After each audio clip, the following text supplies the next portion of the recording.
Welcome to day number 31 of the Appeal to Heaven Fasting and Prayer campaign.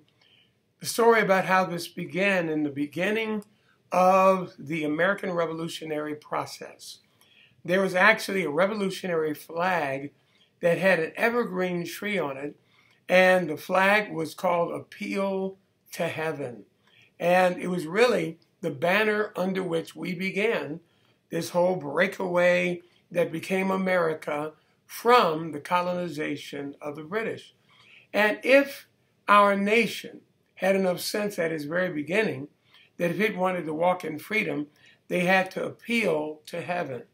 Actually, when President Trump called for a national fast for unity and for relief from the hurricanes, we found that I was in the White House and we had this on video. And I said, sir, we don't want to denigrate your office, but we want to go over your head. What we're doing today is we're appealing to a higher authority than even the President of the United States. We're appealing to Almighty God, who, by the way, never makes a mistake, never sees it wrong, never gets it twisted. He is always absolutely perfectly right with his interaction with us and what he does on our behalf.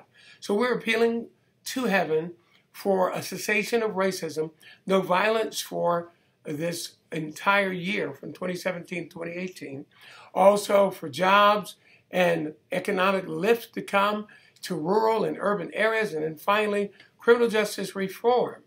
We are going to have an amazing day, Wednesday, October 4th, in Washington, D.C., we'll be dealing with the amazing POTUS Shield event.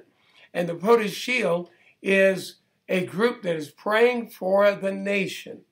And it's also praying for the president, vice president, but more importantly, for their protection and blessing and their promoting of God's agenda for America. And that is going to be on Wednesday, October the 4th, the 37th day of the fast. And then finally, on the 40th day of our fast appeal to heaven, we're going to be in Washington, D.C. with united cry. Yes, crying out in a united way to God to do the very same thing. So I'm excited that we will have thousands upon thousands of people live on Saturday, the 40th day in Washington, D.C. We'll also be on live stream in all kinds of ways. Look for us. Remember, we're changing America as we fast and pray, and God is working all things together for our good. He's working despite the headlines you're seeing. God is at work in our land. See you again next time.